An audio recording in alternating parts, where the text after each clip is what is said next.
Hello, and welcome to Pure Bad Taste. Our really every week we have this podcast, which is like every single week is here with my bestest of friends, which are of course Rode and James. Hello, guys. Hello. Welcome Hello. to the mukbang. Hello. What exactly are you eating, buddy? Pasta, but Pasta? having a nice vegan bolognese. Vegan. Vegan bolognese. Vegan bolognese. It involves a lot of fake meat. Pretty good. Yeah.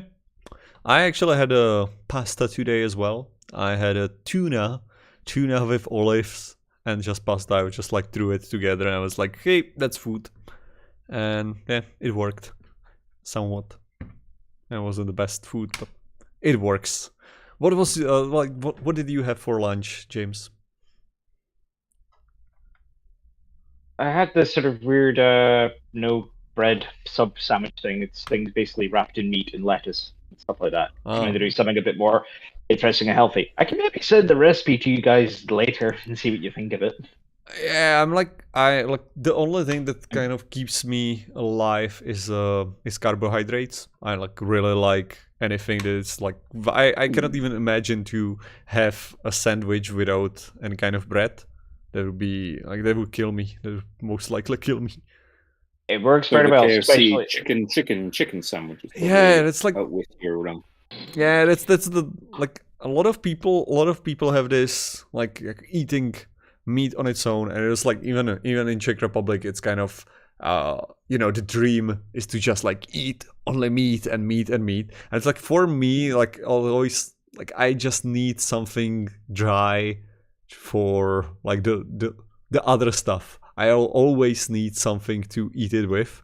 It's just I can never do the whole thing of full Atkins, is for one thing. Yeah. Keto, maybe, because at least with keto, you've got other stuff to have with it. Okay, remind me Atkins diet. Atkins diet, far No more carbs. meatier. No carbs whatsoever. At least with keto, keto's sort of similar, except there's some leeway with low carb, but there's also a lot more other vegetables you can have. Yeah. For me, the unfortunate thing with the Atkins diet is I'm pretty sure it's what killed the creator of it. Yeah, I had once when I actually noticed that I was getting kind of I was getting more fat under my skin that I was used to. So I decided I should probably do something about it. That was 3 years ago or 4 years ago, and I actually went on that no carbohydrates diet. I've done it for a month.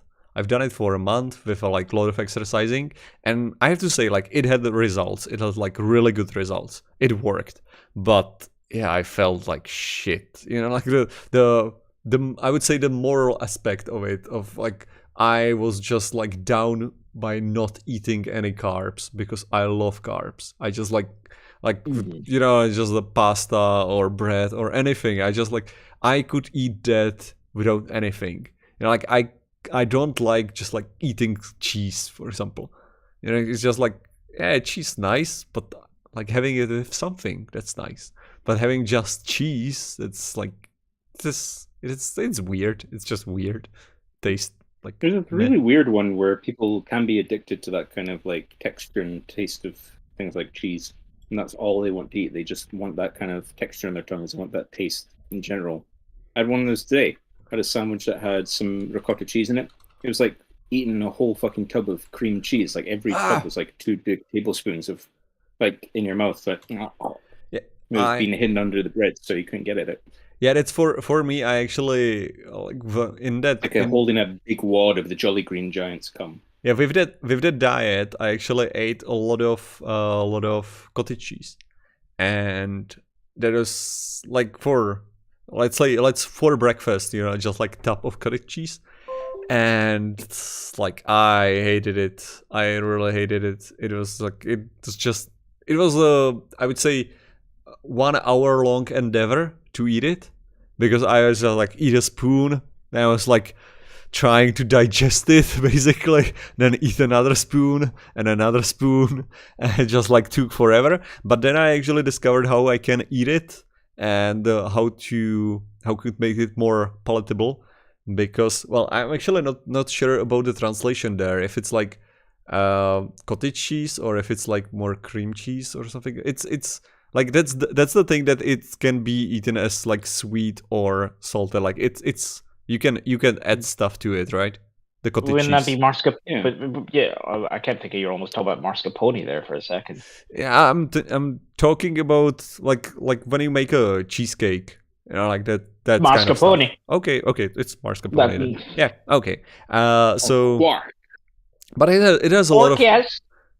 It has a lot of protein, and that's the important thing. But now, when I'm eating it, I just put like oatmeal into it. I put honey on top of it. I will put some dry fruit into it. And like, yeah, I can eat that. I can actually like eat that in a normal amount of time. Let's like in 5 minutes, I can eat 250 grams of that, which is about, I think it's like 30 grams of protein, which is like really nice, like amount of protein, which is pretty much what usually people have in a whole day. So I can have in breakfast. That's not the kind of image that comes to mind when I think of like people like eating cheese. Like there's an image from the internet that's just seared into my mind. It's a drastically morbidly obese woman who's wearing clothes that are skin tight, but definitely weren't meant to be. And she's eating like an entire industrial wedge of cheddar. Yeah, no, she's got the full cling wrapping rolled back, and she's just omphing it, and that's just seared into my brain. You can see all the teeth marks. There's a good like 7 or 8 teeth marks in the thing from how big it is, and she's just honking on it like it's something to do. Like that's a full meal. Yeah, I actually wasn't. Not in a way that's good.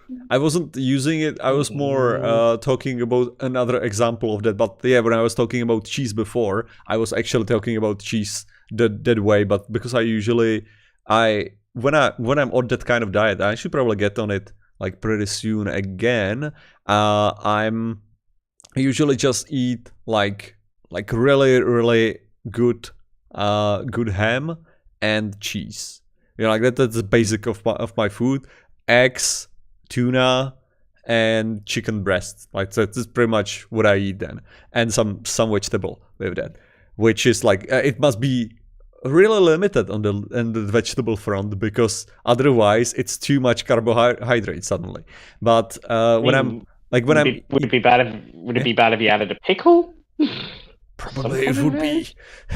But I don't like the problem there is it's more like I don't like it like with that kind of food. Again, I would prefer pickle if I had it with like pasta and be like something, like something more palatable. But when I'm usually like eating the cheese, it's more like cheese slices with the slices of ham, and I'll just like roll it into one thing, and I'll just like eat it and then just suffer through, because I really need bread. I really need bread with that, because otherwise it's just like suffering for me.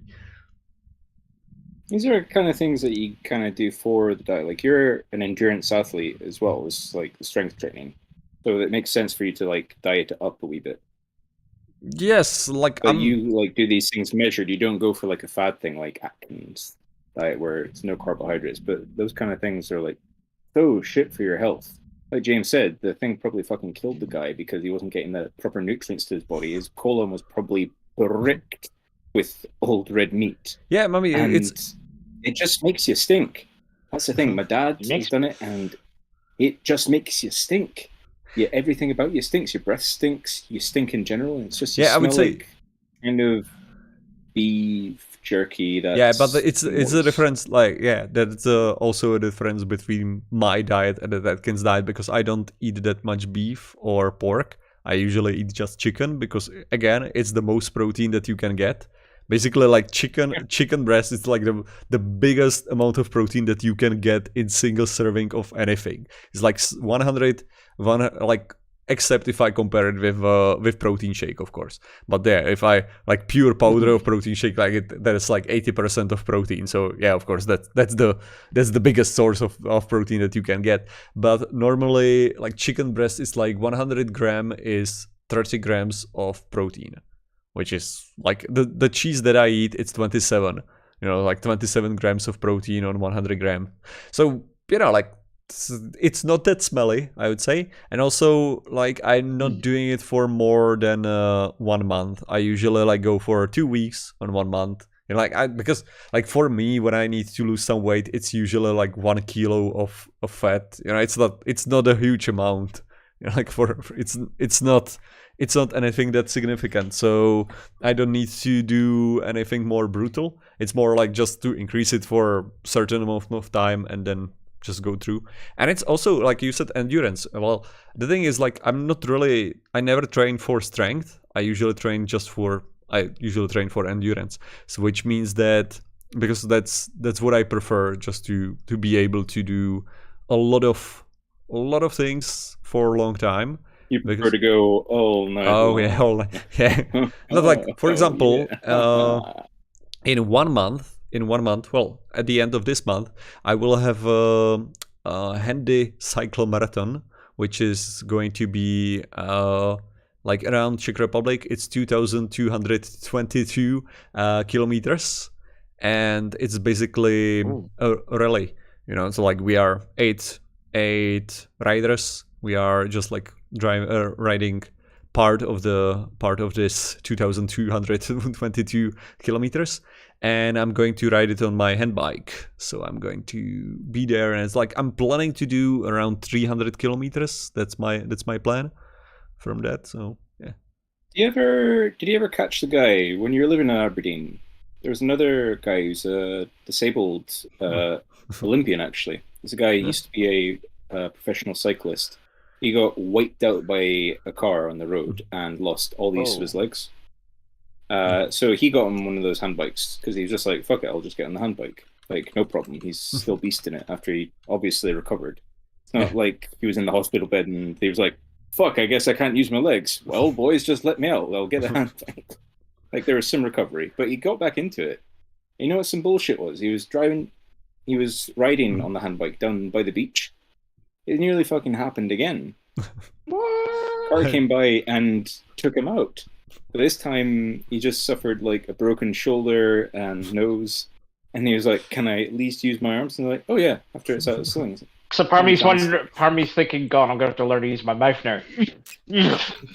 But it's actually... Some people can get real fucking aggressive for it. Like, they can like try to actively take cyclists out of the road just because they don't want them there. But, that's like, I know some Paralympics, and also like I know some people that were actually like managed to get in some kind of accident to lose their ability to use their legs. So they were doing this, what it's called? It's the skiing, going down really fast. What's the sport is called?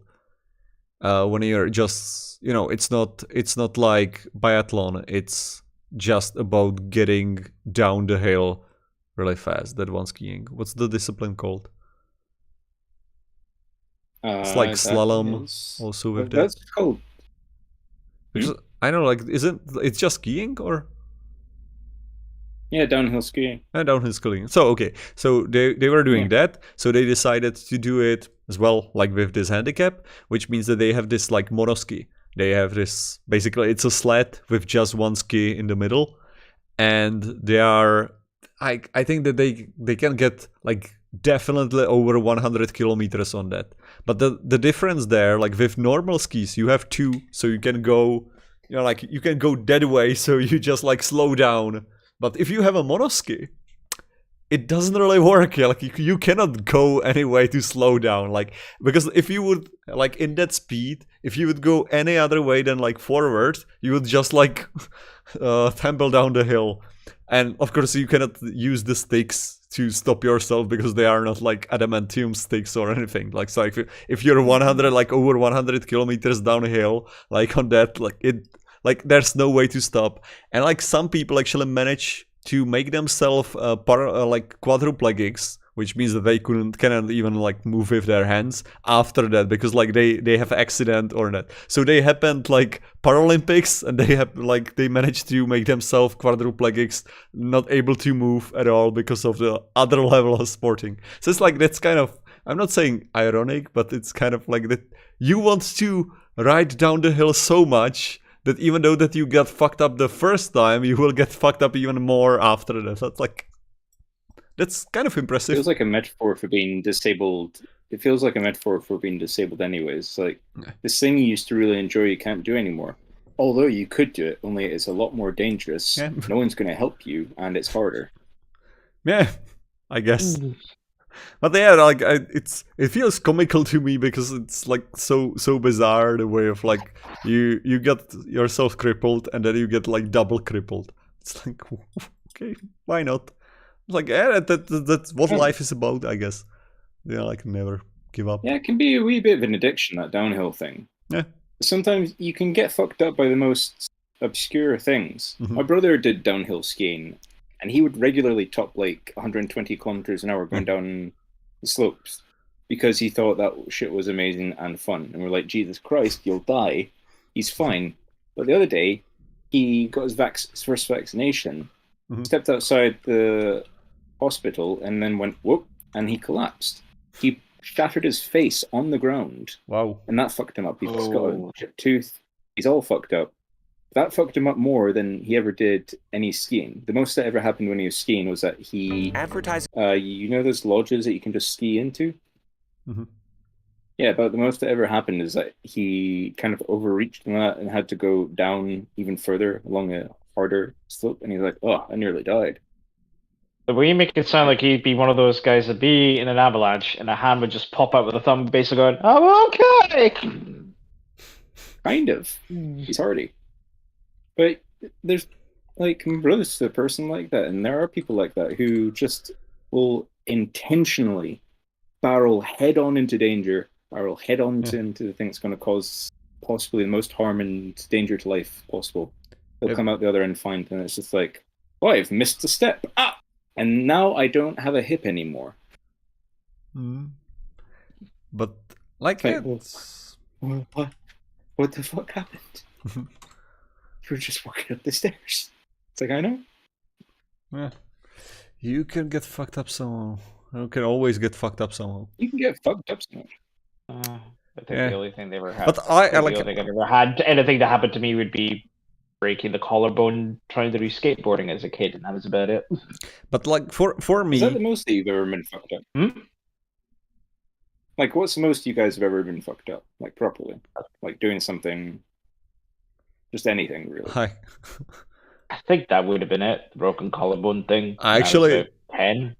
Yeah, for me, that was actually the thing that you should somewhat know, the way that I got my shoulder dislocated. That's all.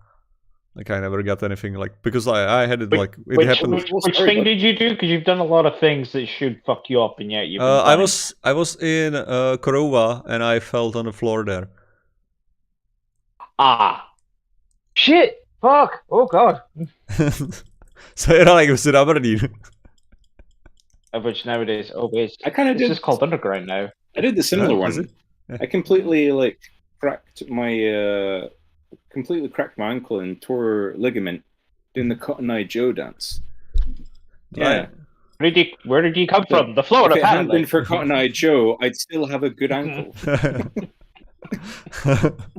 Also, is that song about... Where did you come from? Where did he I go? think that song's about an STD, isn't it? Cotton Eye Joe's Well, about I an STD. thought I was trying to find the guy that gave it to you or something.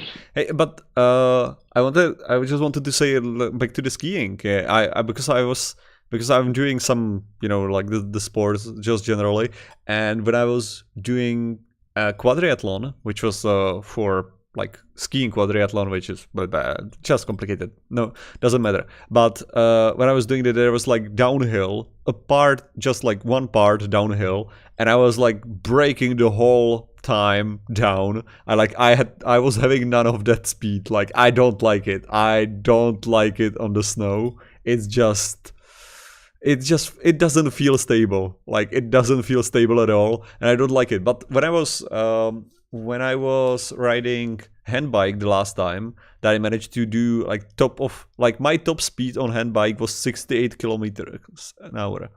Like that was fun. Nice. But that was a beautiful road, like just like freshly made, and it was like nice downhill. Like it was like perfect downhill.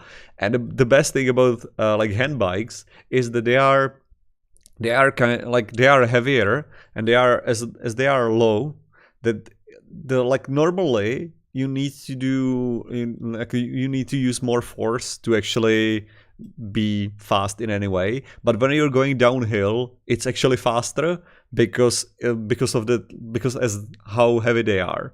So like compared to normal cyclists, so I can actually like overtake any cyclist downhill, which is awesome. I mean, like I love it that way, and I'm quite looking forward to do it again. Like this year will be fun. I hope that I won't hurt myself next time. Please don't hurt yourself. How far are you going on the 2222? It's actually 111 because it's 11 hours, so it's called 111. But it's 2,222 kilometers. I'm going there like next, like it should be at the end of this month, like 27th or something. It should start. Of July, yeah, because we're in July now. Yeah, we are in July.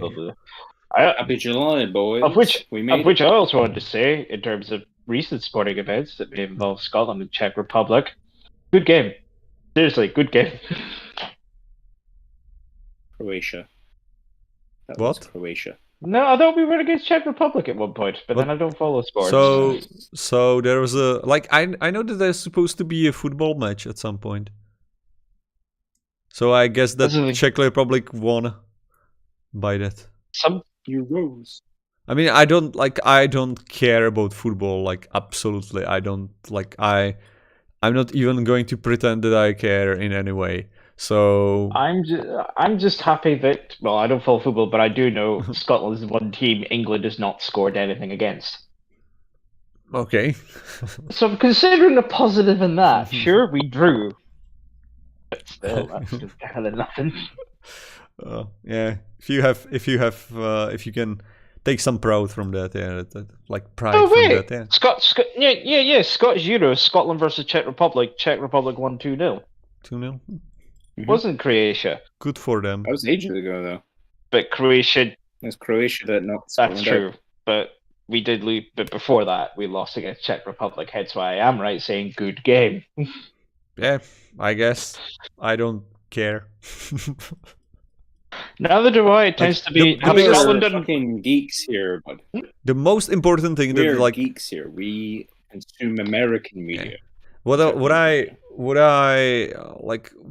it means to me right now is that in Burger King they have a special offer which is called, like, first they had a hockey menu which was about like having, I think it was 2 Whopper Juniors with 2 chicken crisp burgers and 6 onion rings and portion of small fries for like and 1 liter of Coke and Lay's chips for like £8 or something like that, which is pretty much like this kind of amount of money, or like £7-8 like this for that. That was the most important thing for me about the hockey. And then they renamed it to football money, which is the same thing for the same price. And like I love it, and I hope the Euro will never end, because I've ordered this like 7 times or 8 times now. Just for yourself. Yeah, like I mean, just like it's a 1 liter of Coke, and it's just like from this week, like you see, I have it like twice already.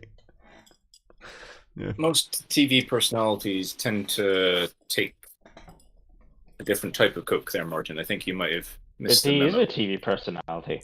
Yeah, I'm not rich enough, that's the problem. And usually, and there's the other thing. Rich. You like, just need to be. No, but the other thing is that usually the TV personalities need the Coke to actually manage to, like if you have a like morning show and you need to be fresh in 5 in the morning. But which Coke are you talking about? Yeah, you need Coke to stay alive, I guess. All I have is everything was better with Coke. Is that a subtle plug there, Martin? What have you got there? Doesn't matter. But otherwise, how have we all generally been doing since we appear here every week? Usually. Yeah, every fucking week. I've been busy. Hey, we are here every week. Just not necessarily. I know. But otherwise, what else have you guys been up to? I was shooting I was looking at the teeth of the corporate overlords.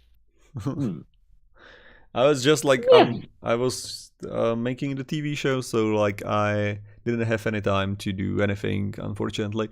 But now it's actually quite nice because I'm finishing with most of my stuff, and now like the future is opened and wild and free, and it's awesome. I have to, like tomorrow I will have a meeting with a pirate party.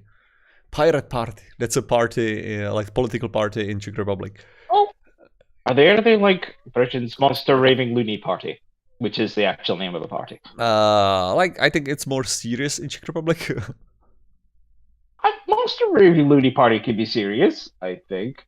Yeah, but they actually seem the they actually seem that they might win the next election. That's the level we were talking about. Okay.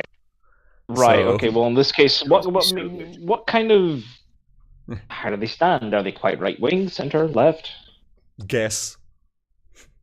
Pirates. Pirates. So definitely a bit more left, I would guess. Yeah, but like they. I just want them to be really upfront.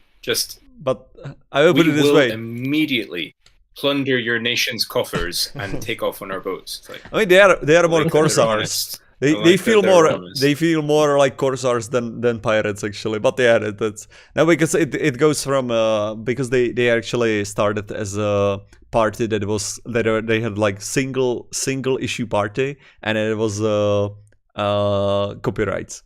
So why are they called pirates? They are called pirates because they were about like free software and stuff like that. And then they actually got some votes, and they developed into like basically like in reality they are more like center left, but they like for of course like based on how other political parties perceive them, they are communists that want like all immigrants of the world and blah blah blah. You know, the like, typical propaganda. And they want gender ideology to be taught at school, blah blah blah blah blah, and everyone will be trans after that, and like the typical fear mongering. The people who don't really understand what any of that stuff. Yeah, exactly. Yeah. So but they will. They seems to that they might get about like 22%, which seems to be probably because of COVID. Like most of the political parties got like really fucked up by what was happening in Czech Republic by COVID. So that like made them stronger in this way. So yeah, we will see how. Sidebar on that. Mm-hmm. Yeah. Is it actually still a really big issue with a lot of political parties in the Czech Republic that they are scared of children even considering liking penis or big wide-on vaginas? You're thinking, are they? And being you're thinking, are they like Russia? More like Hungary. You're like Hungary. I would is say it like really so bad. Actually, that's kind of weird because in Czech Republic we like even in the 90s when I would say even like Germany or like even Britain was still like discussing like homosexuals will destroy this planet and blah blah blah. In Czech Republic it was more like the way how we would say philosophy too was talking about is your dead opinion, which is like I don't mind it, just like don't shove it in my face.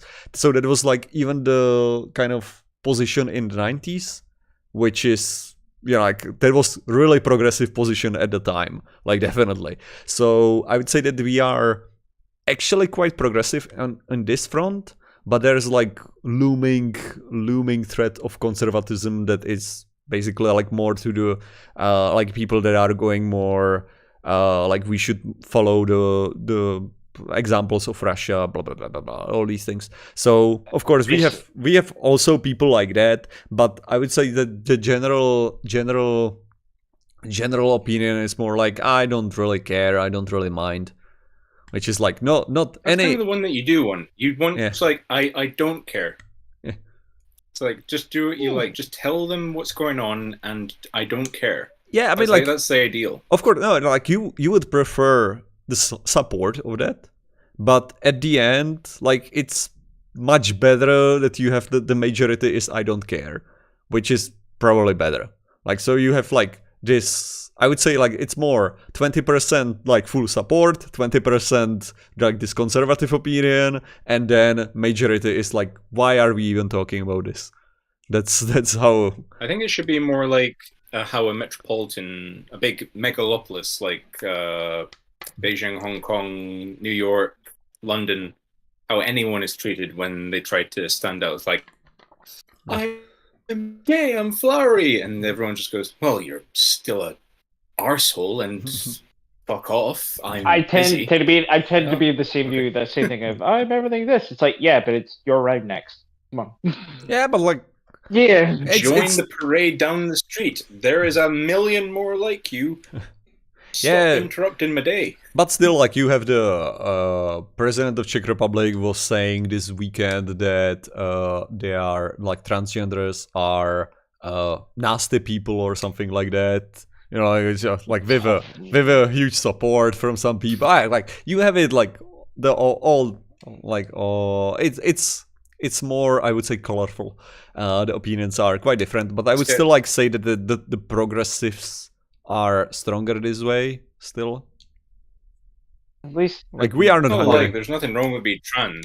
Like what's the guy gonna do? Is he gonna bring out like one trans person, just be like, tell them what you told me? It's like, I didn't cry when the puppy died in John Wick. It's like, he's a monster. Yeah. It's like they're all monsters. This is a wide-held view, and I can prove it. Yeah, it's just like like we should probably talk more about games and other stuff. So people, I should probably like ask you. So what's new on in this front? What have you been playing? What have you been doing? Well, this is something I want to put on that I've been watching, and I'm pretty sure because there's. I'm also seeing someone else has put it in here as well, except theirs is with Japanese voices and mine's with English dub. Go ahead with English dub. Yes, it's a thing that's come up on Netflix, so hopefully you should access it. We should be getting off gay stuff, but we're jumping right back into it. Well, James Play. It is a series of duels between 13 fighters representing the gods and the human race. The Ragnarok. There are so many gods here. I wonder which of them they're going to send out first. You're all completely terrified, aren't you? There's no one left in the world who can defeat me now! I have one lone request for you. Don't you die. I've decided high-stakes fights like these are most agreeable. You might want to stop leering at us, you pervy old wretch. For the first time in 1,000 years, my blood boils. You know, I haven't felt arousal like this in quite a long time. Sound. The nature of my gun you has never stopped evolving. Now this sounds like fun. That human's making me turn green with envy. This was a battle of souls, Cole. May they be extinguished. Circus of filth.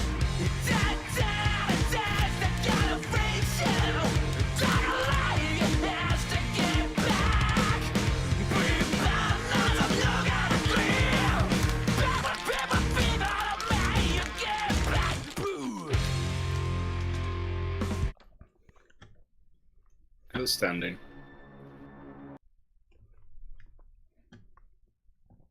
Okay. So, shall I start? Yes. Please. Record of. Well, I would just like to prefix it with yes. Every man in the show does have deep, tasty cum gutters. And yes, there is a woman whose tits literally slap her in the face. Aphrodite and her flying tits. She has to have two weird statue dudes holding them. right under them. I don't get that. But carry on. No, but otherwise, Sure. the record of Ragnarok is the story is basically it's about several millions of years, and now the gods have decided, look, the humans are basically they're fucked at the planet and everything else. I think it's time we kill them. But then you've got Valkyrie lady basically saying, no, because I'm kind of half human. You shouldn't kill them all. How about we do a competition? Gods versus men of history. So they decide in this case to have a big Colosseum battle of famous gods of all kinds of everything from Greek, Norse, versus all kinds of famous, well, not even just warriors, just famous people of history. It's why you've got for the first battle, you've got from the human side from the Three Kingdoms Chinese history of Lu Bu, who most people only know from playing Dynasty Warriors, versus That's exactly what I thought. Yeah, versus Thor, who in this case is actually red-haired, and his Mjolnir hammer is weird as fuck. But the combat is so overblown. It's basically just another one of these fighting anime that I know Roddy's gone on about the past, like Baki, I think was one that you liked. It's of a similar vein. But it's the idea there's a lot of and surprises all round. And weirdly, one of my favorite characters in this is actually Adam, as in the first human, the father of humanity. Mm-hmm. And like, you know what? No, you're actually badass, and I actually kind of like you. Kudos. Okay. But it's definitely a different interpretation of gods compared to what we've seen in various media. I'll definitely, even in terms of past Japanese manga anime and all that presenting gods in all these different ways. It's kind of a weird one because the implication is that every single god from every single religion exists at once, and they all did the things that they said they did, which is the kind of theme of this already, because it's a anime, because it's made in Japan. The only character that's actually won so far is Japanese. And with that kind of in mind, if you take into consideration all gods existing at once, there's only two religions that really kind of accept the idea, and that's Hinduism and Buddhism. They both accept, like, yeah, your god's probably the same god as mine, just a different form. It's like, and if all these forms exist and all of them hate humanity, that's kind of a funny idea for me. I mean, like even basically Judaism like started as a religion that like accepted many other gods. Like when you think about it, like it started that way, but then it was like accepted as there's only one god. Fuck you. Although with Record of Ragnarok, it's had a lot of mixed reviews because there's some people that really hate it. There's some people that are. You've got the diehards that have read the manga thinking, oh no, this is really as good as that. It shows in the animation. It's like, dude, these are the guys that handle like the last part of Hellsing Ultimate. Because Madhouse did it for most of it, but then this other studio handled whatever was left, and it was still pretty damn good. But unfortunately, you're going to get... It has all these... It has all these big flashbacks as well. Like, anytime anything is about to happen, like, anything. If someone takes a step forward, you get a big flashback of like one of their most important points in history, or their backstory, or how they were recruited to fight on behalf of humanity.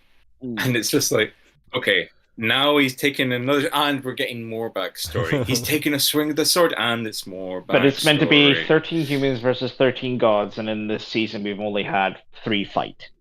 But then they showed who's going to be fighting next, and I'm like, I want there to be a season 2 just to see what exactly are they going to be doing with this human character. Because even I'm thinking, really, you really want to make this guy even popular?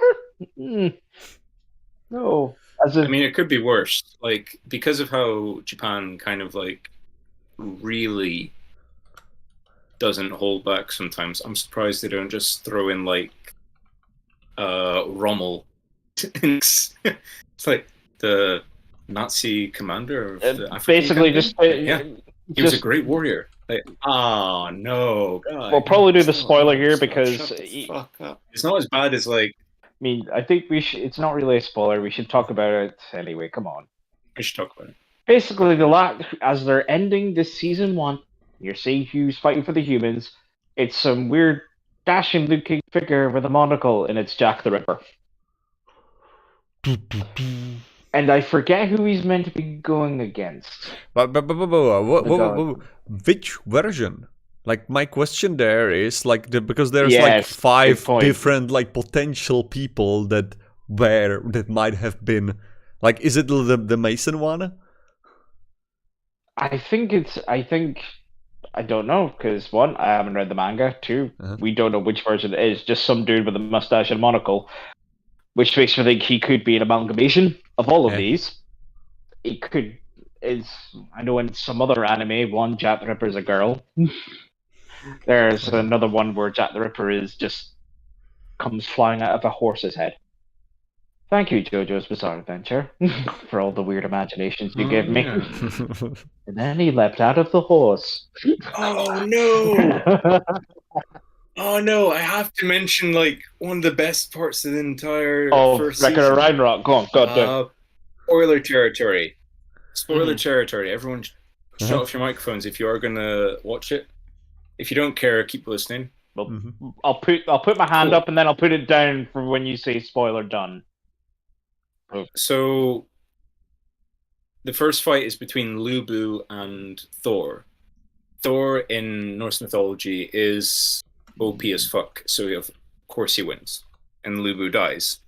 And the way that Lubu is set up is Lubu was a dedicated and respected commander that had a legion of devoted followers, and they try and capture that in the show. So all these guys are just like clutching at their chests. They're so in love with their commander and so smitten with him. They're so like his whole troop is so smitten with him. Even his horse like loves him up until the moment of his death. And when Lubu dies and Thor's walking away, his entire army charges out, but it starts with the horse. His horse sitting up and big chunky tears rolling down its eyes as it gives this hateful look of determination to him. And it's just like the horse is showing so much emotion. It's like the horse from Tangled, the Rapunzel movie, and it's just big welling tears, like, and it's neighing as well. It's like, it's charging to its death with all the army just because they want to go out in glory with their guy, and it's so over the top, and it's so very, very gay, and it's so brilliant, and I love it, and I wish more stuff like that happens in the show going forward. Spoiler over. Spoiler over! All I can say is, I'd say if you got time to kill, give it a wee look. You might be entertained, especially it's an anime to watch afterwards. It'd be Food Wars, just because it's just a nice little weird twist to have. That is reasonably horny. The entire show is unreasonably horny. I love it. Food Wars. Of which I'm tempted to try out some of the recipes, to be honest. Including the fake pork roast, because I think that would be fun to try. But I need some really... what have you been playing or watching, my dude? Me? Yee. Okay, I've of course discovered something that you know, like long time, because I had to work on stuff that are not really, I would say, cerebral in the way of, like, I didn't need to think much about like making animations that I'm like right now working on, and like I need to watch something with that. So I went to Netflix and I was thinking like maybe I will watch Umbrella Academy or something like that. It's like I didn't feel I was thinking like that's too much watching, too little listening.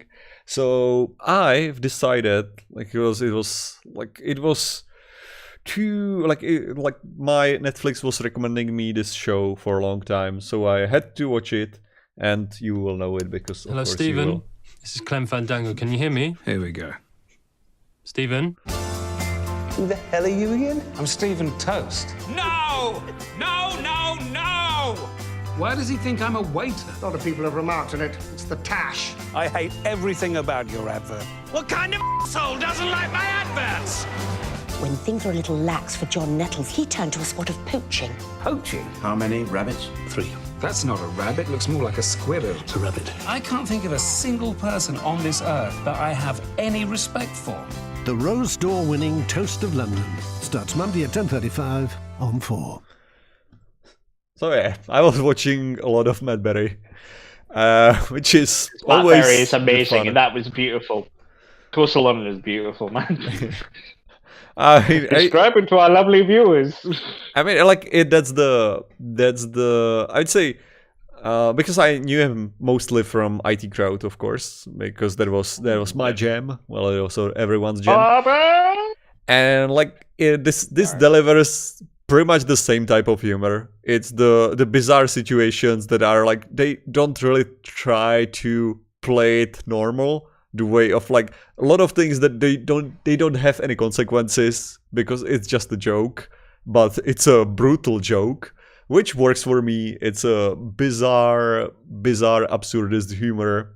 I love it. It's great, and it contains song in every episode in like some other way. Like it has like a lot of the same melodies, but it's fun to watch it. Yeah, I love it.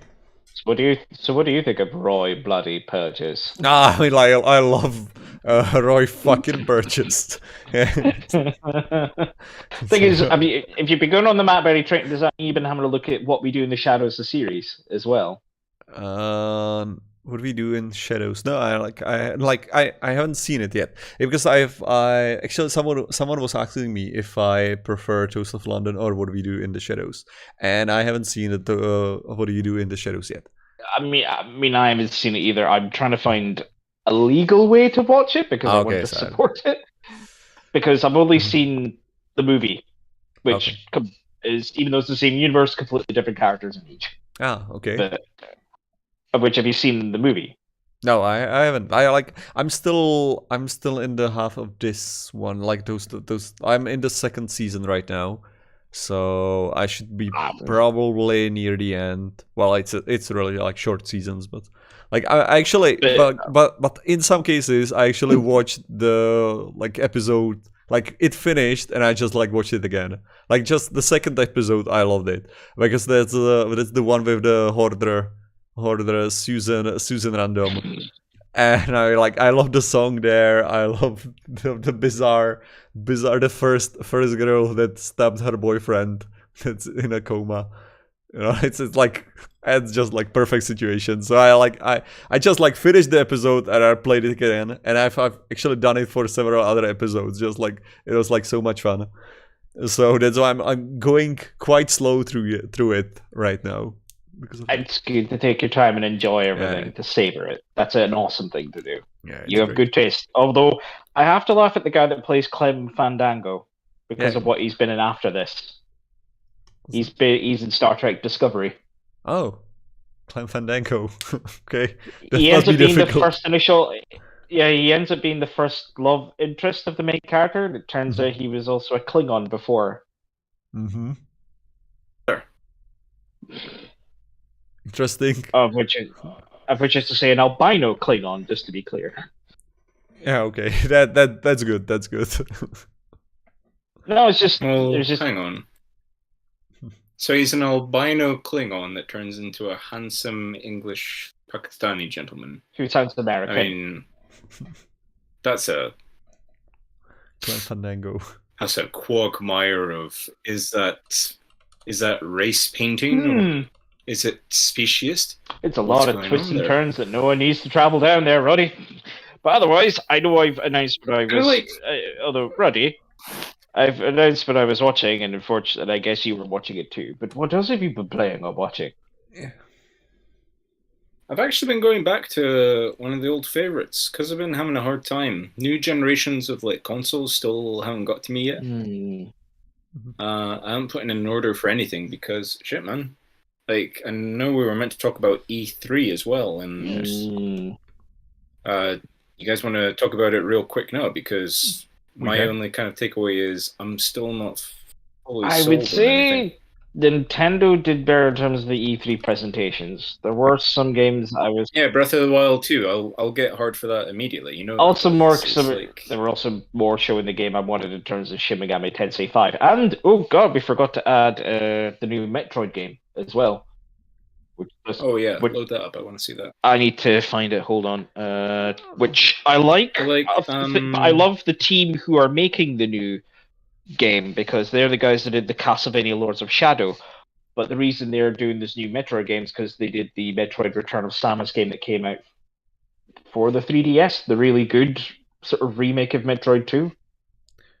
Hence why I can see why they're doing this, and I'm liking how I like their it's choices. basically based after I like their choices. Also, like it's kind of obvious that it was again like influenced by COVID a lot because I think it's actually the kind of like in Czech you would say nosed, which means like from something desperate that you will make something great, which is exactly like this kind of case, like because they didn't like they needed to make some kind of like Metroid game, and they didn't have a budget or time to make a huge Metroid game. So they've done this, which seems like a good. Which I've got the trailer, but it's gone to a sort of the whole 2D or 2.5D kind of platforming, which Metroid was almost more known for.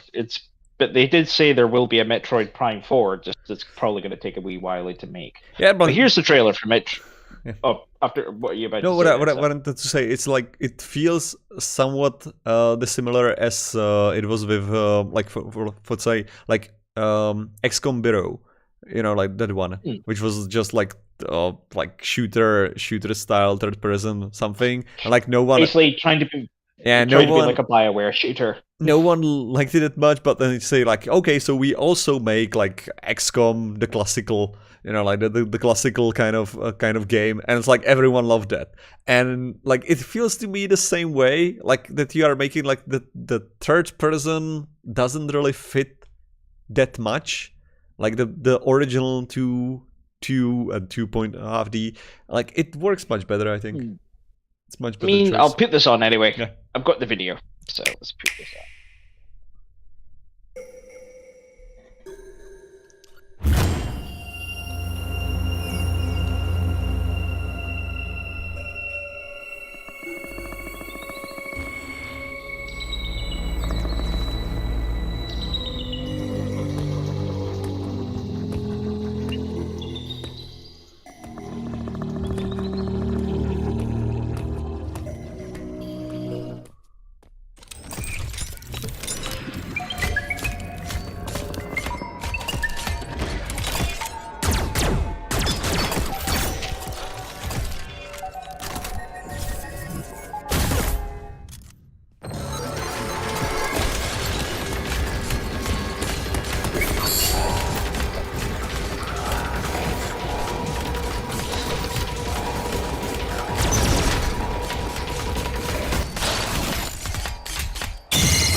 I mean, it's like a Metroid game.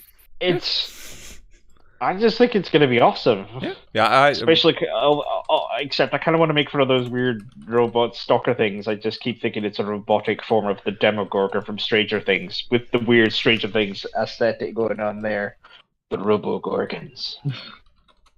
So I keep thinking just a little bit, but there's definitely a sense of dread there, and this game is going to be set after the last game in this story of the mainline Metroids, which was Metroid Fusion, an old GBA game from many, many years ago. because there haven't been any games that came out after that in terms of story. It's gone to Metroid Prime, which was like set around the Super Metroid game. And this should be. This should be like the classical Metroid after a long time. Is it like 20 years since the last time they made like 2D Metroid? Well, no, because there was the remake of Metroid 2, the Return of Samus thing, which was done by the same team we have here. In terms of anything, but in terms of anything new made, in terms of anything new that's not remake or otherwise, probably. I think it like maybe 15 or so years. Because we're having to think. The last one was basically, like, as I said, Game Boy Advance, or you could count Metroid Other M, but no one really likes talking about it. As in, if people know what I mean by Metroid Other M. Yeah, Metroid Other M. Yeah, that's good. Yeah. I mean, like, I don't like. I've never played any Metroid. It's more like I'm getting kind of, I would say, nostalgia osmosis. The way of like I kind of absorbed the other people's nostalgia about Metroid and their opinions as well. Then I don't have my own. But I think it's just because Nintendo perhaps are maybe looking at how, hey, all these indie games that are really popular now seem to be, you know, almost emulating some of our old games. Shouldn't we really get into some of that money too? Hence why you've got Metroid Dread, which apparently is being made by Mercury Steam. But as I said, it was not even Japanese made. Yeah, but it was actually like the reason for that was mostly because they knew that because of COVID they won't be able to release the new Metroid game in anytime soon. So they decided to invest some resources into making the 2D one, basically. Like, or the new Metroid Prime game, the first-person thing, maybe save for the that pretty much this like HD version of the Switch will be. Yeah, they will. Because there is going to be a better version of the Switch. Yeah, they will most likely announce it at some point, but they knew that they don't have they should probably announce something for that, so they invested like a year ago into making this. That's actually that's from my, let's say, industry info that I have about that from people that I know. That's how it was done. But yeah. I still think it looks fun, and I think I'm tempted to get it. And just for me, I do like a good Metroid game. And when we're talking about E3, I was thinking what was the most interesting to me, and now I cannot think of almost anything. Like Stalker, obviously. Well, Stalker 2, seen it, I guess. There's a nice trailer with that typical I would say jank and typical cheese of Stalker, which it works for me. I like it because I like the series, so it feels like home in a way of because I spend a lot of time playing Stalker, so I'm kind of used to its cheese and I like it, so I'm hoping that it will keep this atmosphere and keep the spirit of the original games. And otherwise, I'm thinking Age of Empires is boring actually. The Age of Empires 4. Then I was watching because that was the thing that because maybe Far Cry 6 actually looks fun, but otherwise, the Battlefield. We are talking about the Battlefield before, but actually the Battlefield 2042. That's they even done a new trailer when they were showing all these other stupid stuff which you can do in the game, which again that's much better than Call of Duty that you can use our code Call of Duty play pure bad taste at next checkout. But yeah, I prefer Battlefield. Yeah, please use it. But honestly, E3 kind of disappointing. There's only just a few intriguing things that I've seen in E3. Yeah. Some bits I like, some bits I didn't. But to be honest, I think most of these companies are saving a lot of their stuff for their own presentations. Yeah. E3 just tends to be. I mean, we didn't even have E3 last year, and E3's popularity has been kind of going downhill for the last. Yeah, because years. people find out because at the time it made sense before the proliferation of the internet, like when it was like mostly like on TV, like based on the like gaming shows and based on the magazines, like it made sense that you need to get all these journalists to one place. But now when you can have like online conferences anyway, because that's what Nintendo was doing for last 3 years, I want to say, maybe 4.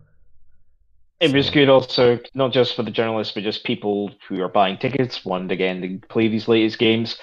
But nowadays we have demos that'll come out straight after a presentation. Some people don't even want to be at these events because they're having to pay through the fucking roof just to get a space to actually present their footage and game in. It's like, it ends up being cheaper putting stuff on YouTube and having a demo out somewhere on the latest Xbox or PlayStation Store, that kind of stuff. You know what's kind of, and also like you need to compete for the views with other people that are like releasing demos at the same time, which is like difficult. But also like for me, like if it wouldn't be for any kind of like COVID stuff, I would be visiting E3 definitely. I would be there as a journalist. And I have to say that I'm like kind of always like looked forward to it and dreaded at the same time, because just imagine just like thinking about being there, like walking, keep talking, absorbing the huge amounts of information there, like with the like California heat and stuff, like, and it's like I'm just getting tired thinking of it. You know, like it seems kind of annoying, if anything. So I want to go there, and I also like don't want to go there at all. I think it's more the fact that if it's anything like me, it'd be just to have the experience once to say that I did it. Yeah. I don't ever have to have that feeling ever again. Yeah, it's like gone. Because I was on like what is the one in Cologne? Gamescom. Gamescom. Like it's in Germany, so it's like right next door. And which sounds more fun, to be honest. I mean, like I would say like it was probably better experience. First of all, it's not that expensive, so it means that you are not required to basically kill yourself over it, to slave over it and other stuff. So like you can make it on a limited budget. And the other thing is like it was more fun, I guess. Like I just like imagine going to US for that. Like I want to do it, and also I don't want to at the same time. Yeah. I understand. I think I've also wanted to go just to appease the kid inside that maybe want to go to these events and experience everything, just to have that feeling. But apparently it feels like the feeling you would have had then is completely different to what's on show now. Yeah, but honestly, how it is now. I cannot even imagine it like going there as just a regular guy. I wouldn't be able to survive that experience, I guess. The queues and everything else that would be the queues. Like, why would you even go there? Like if you have to. Like, wasn't there whole thing at 1E3 where people like Kanye West are like pushing past the queues or something? I have no idea, but like I'm remembering a story about this. Like as a journalist, you can at least like first of all you have there like some place that you can go, you know, to get a drink or something, like, you know, like just to take it easy, and then like you have a lot of interviews and stuff, and also like you need to play a lot of games, but you don't wait any kind of queue for that, which is much better, of course. And I just like cannot imagine to be there as a normal person, you know, just the pleb. Must be horrible. Now I'm just realizing our time. Yeah. But do we actually want to do it now? Because like again, we have plenty of stuff to talk about. Like maybe we should again. You can hold off. I don't mind holding off. How do you feel, Roddy? Even though you're basically 2 versus 1 at the minute. Yeah. Well, I'm a big fan of delayed gratification, I guess. So yeah. Let's do this. Okay, let's continue that. Like I think that we actually like kind of finished with the E3 because at the end we are looking forward for some stuff, but we talked about them before, and there's wasn't that many. I mean, there is the thing that we really want. The thing that we really, really want from E3. Tell us. More than to get anything from it or be wowed by anything is, we want to see Todd Howard. He's not been seen a while. And we want to get him. We just want to get a hold of him and shake him like he's a 1940s housewife and ask him why. Why did he do this? Why does he continue to do the things he does? And then we can stop E3 forever. Or continue on. I don't know. You'll just continue. But there's still a few things. There's still a couple of. There's about 3 things from E3 I have on the list I wouldn't mind talking about. Tell us. All of which, all of them are from Square Enix, and none of them are Soul Reaver remastered, which still keeps being rumored a lot right now. It's crazy. But the first one was there was a playable demo of this. Almost straight after it was presented. Then it was delayed because it wouldn't play from the console. And the demo was only for people that had PS5. Oh, so for you. Yeah, which I'm still kind of playing on and off because I haven't showed the trailer because it's bad. So let's put it on now.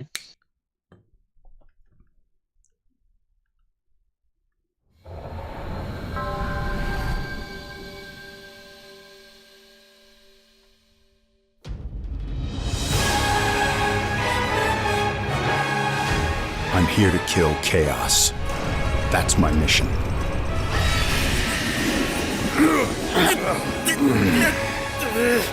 Looks like Chaos has been waiting for us.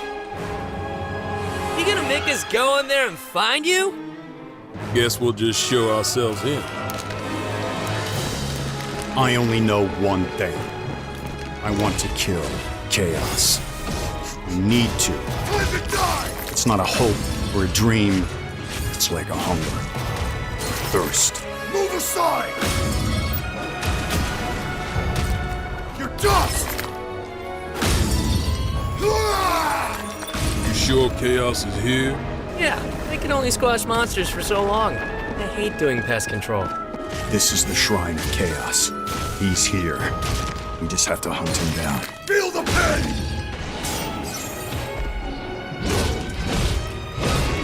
The darkness is so thick I can taste it.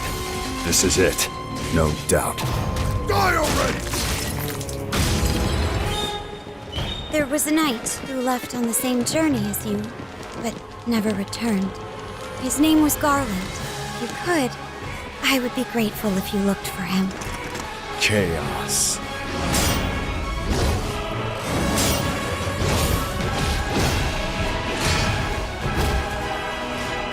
Crush you!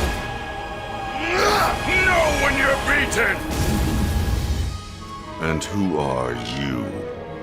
We're here to kill Chaos. The prophecy's very own Warriors of Light. Real. He always wore such splendid armor, with a helmet that was terrifying to behold. It's Garland! No. I become Chaos.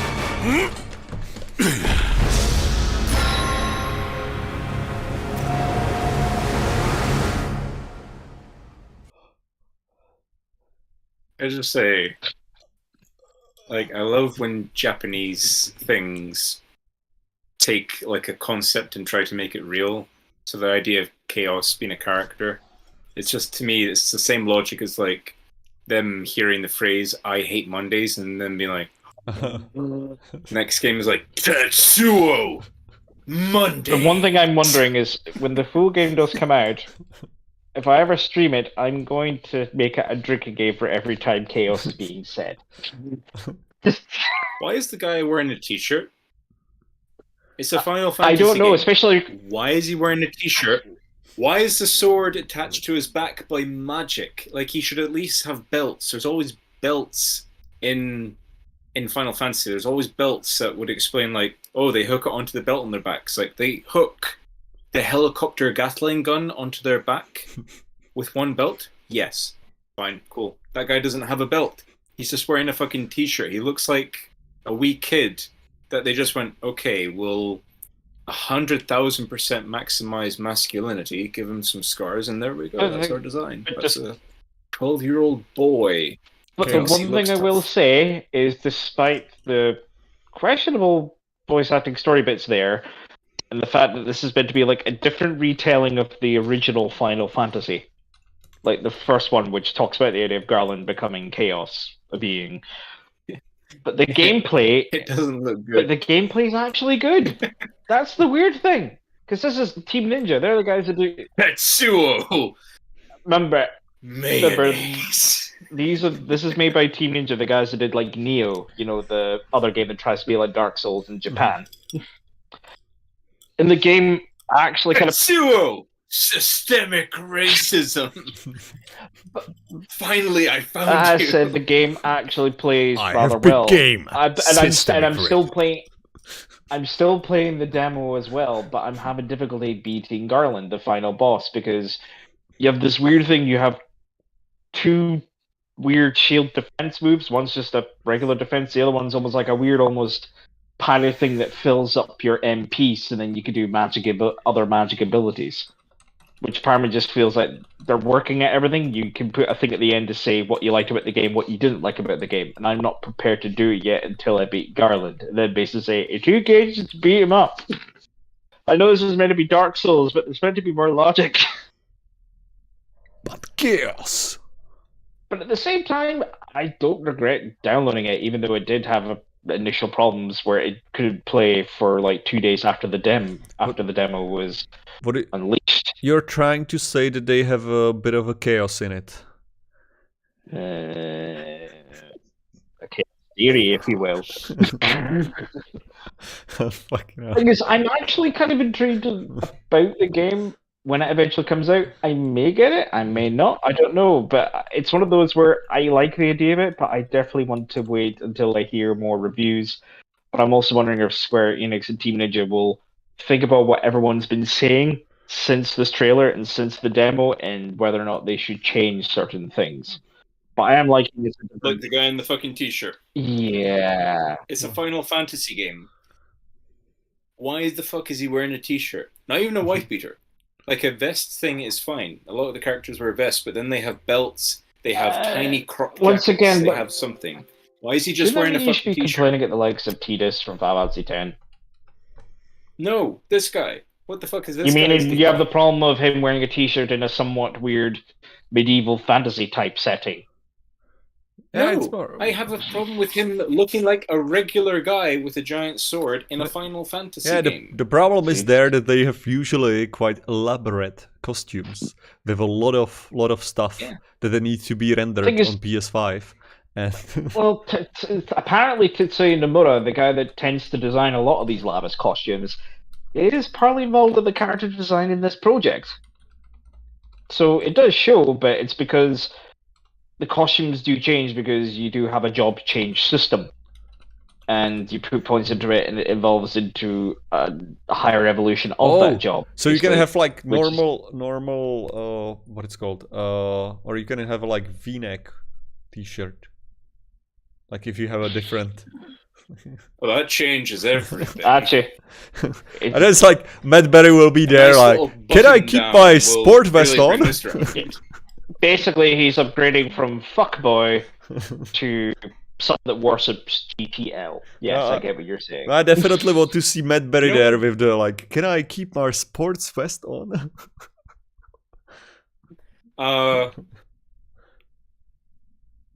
Toast, it's me, Cloud Strife. Would I like you to take that line again? Yes, Cloud Strife, I can hear you. But, okay, so that's Stranger of Paradise out of the way. I am still weirdly looking forward to the game just because it's different. There is another Final Fantasy project that I'm kind of looking forward to because it's nostalgia. It's pure nostalgia. And I hate how it's only coming out to Steam and phone, apparently. Okay. Let me put it on now. Oh, fuck.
mean, it's cute and nice and it's nostalgic. It is, but I like the idea it's all 6 kind of coming together with actually better designed sprites. They've had to actually take off. There was Final Fantasy 5 and 6 for Steam and mobile phone, but they've now been taken off the store, and I'm glad because the sprites in it were terribly designed compared to these new ones that are being designed for the Pixel remaster of the games.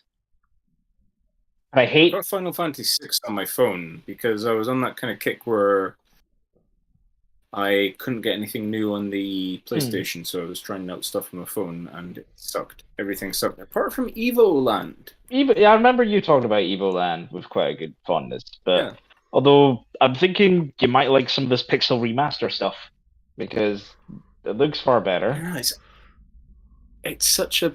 I still have such a problem with Japanese games, and especially with Final Fantasy, where it's just like, it's not a challenge if it takes a long time. Like, the time aspect shouldn't be the main kind of hump. I'm not, like, going into a game with, like, how long can you endure? Like, a game should be definitely...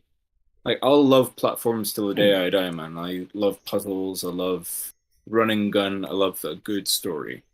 And kind of like, that's why I've been kind of on the kick of going back into my old archive and playing Uncharted which again. I see the trailer in there. All of that. I think the only thing, I get what you're saying, especially because all of these games put this weird sense of artificial length to it. Like, you've seen it stuff like, what was it, Castlevania 2, where the cheap, but you have to get all these hearts to basically buy equipment that you need to get further in the game to basically give a cheap artificial length to basically what is actually a very cheap game. Grinding, Fucking yes, grind. it's grinding. But yeah, I kind of like it. I'm okay with some grind stuff. I mean, I think it's good to have some of the teach you patience, but at the same time, I get what you're saying, Roddy, as well, and I respect that too. Like the thing is, like, I would say that in some cases, like, if you like the grind in that particular game, like, it could be fun, but if you don't get into it, it just feels like annoying, like, barricade that keeps you from having fun, you know, or like experiencing the story or other stuff. Yeah, like, I mean, like, because in some games I actually like the grind, in some other games I hate it. You know, like, so it's really, like, for me, the Japanese games are pretty much exactly like that as well. You know, like, when like, for example, right now I'm playing Hired Gun. Like, I'm still playing Hired Gun, the Necromunda. Yeah, and like, I'm basically just grinding the secondary missions to get, like, best equipment, and to basically just, like, roll over everything else. And, like, I liking the grind because it's, like, a lot of fun shooting. So I like just jumping around, shooting stuff. You know, like, the mobility is fun, the shooting is fun. I don't mind the grind. But in some other games, when you're just basically just repeating the same action over and over again, like, it feels like, especially in these turn-based games, like, when it's impossible for you to lose, and you are just like, I should probably do this and this and this in this order to, like, minimize any kind of, like, HP lost, and, like, that should be, and you're doing, like, 50 times over, like, this exact same thing, and it's, like, annoying. Which one thing I will say, in one of those 6 of the games, there's one especially that's the worst for it out of all of them, and it's Final Fantasy 2. Because it's not a traditional experience point thing. It is experience that's almost akin to Elder Scrolls. Certain powers will level up by an action. You want to have higher HP, get hurt a lot by enemies, and still be alive. You want to be better with a weapon, use it loads and loads of times to level it up. And trying to do that in a turn-based system it's beyond a grind. It's effectively near torture. And so I'm glad they did away with it and never appeared again. I actually don't think anything has quite topped Shenmue 2. You ever hear about Shenmue 2, where it was you had to run from one town to another in real time? It was like 16 miles. Thank God they learned better for... It was some ridiculous... I'm just glad they learned better for Yakuza. I want cake.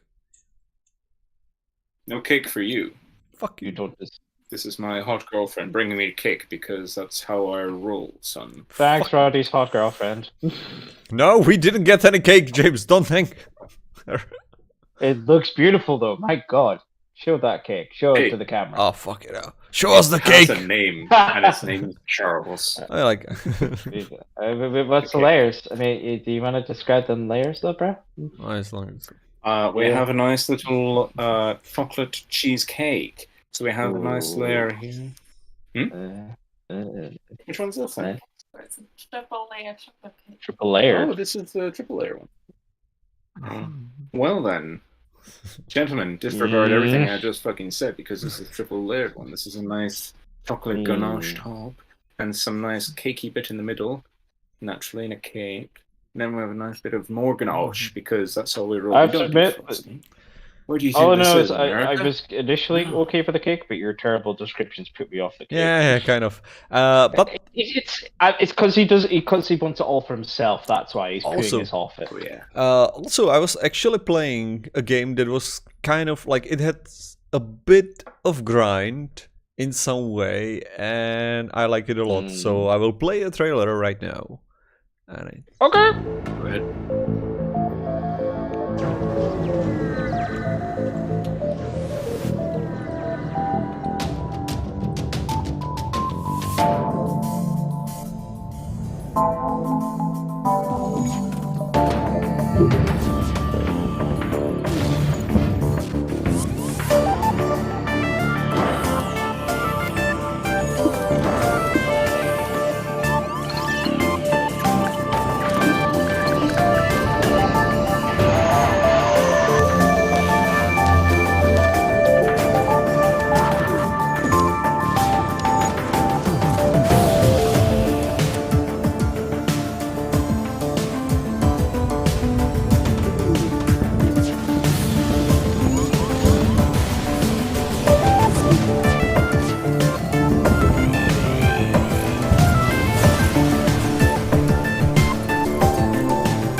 Well, Martin, I know that you're a massive, massive Apple fanboy, and you use nothing but on your dailies. Yeah, of course. But, tell me, does this play on anything else?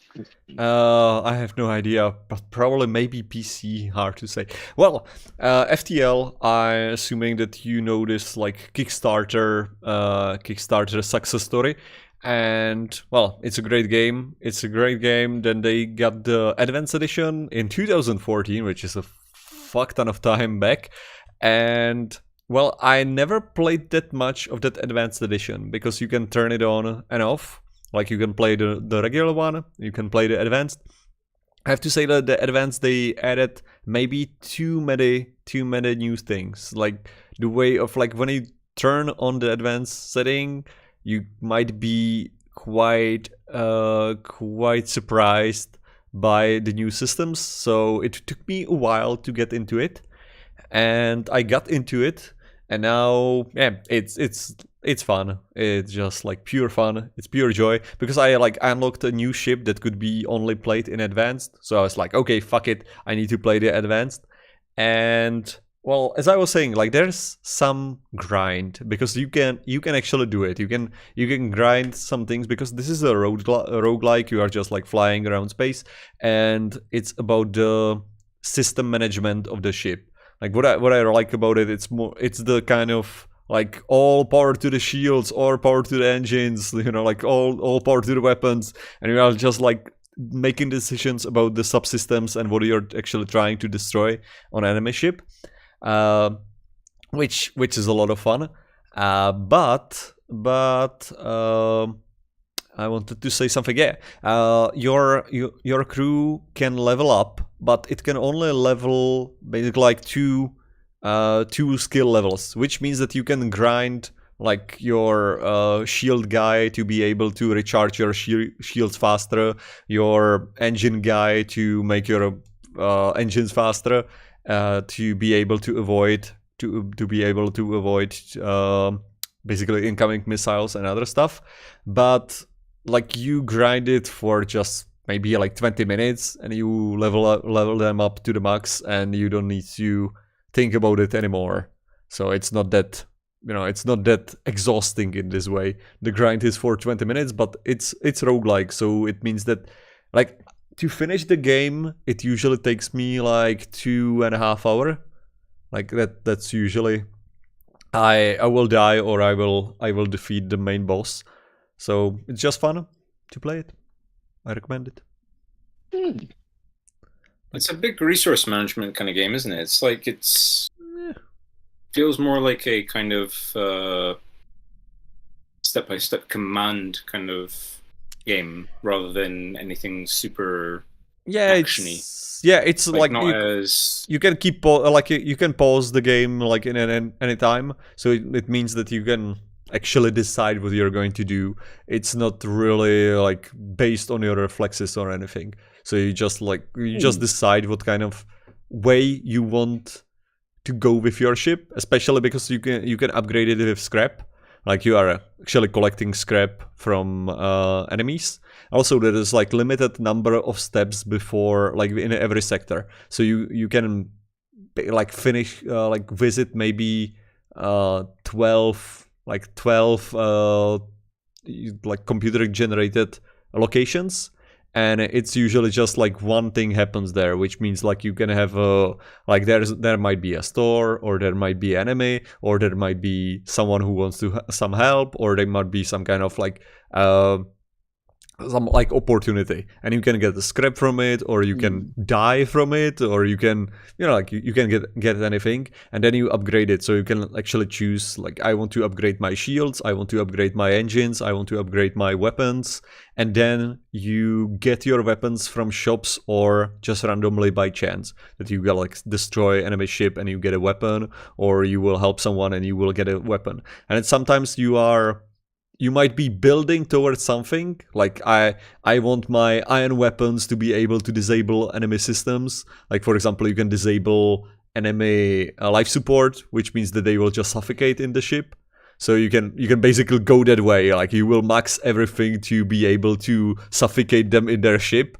But if you don't get the weapons, like you are building towards it, but if you don't get by chance the weapons for that, you will be totally fucked.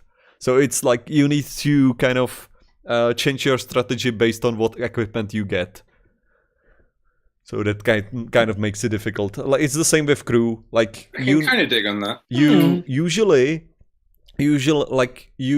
get a crew of 3, but ideally you need crew of 4, because you need a pilot, you need an engine guy, you need a shield guy, and you need a weapon guy.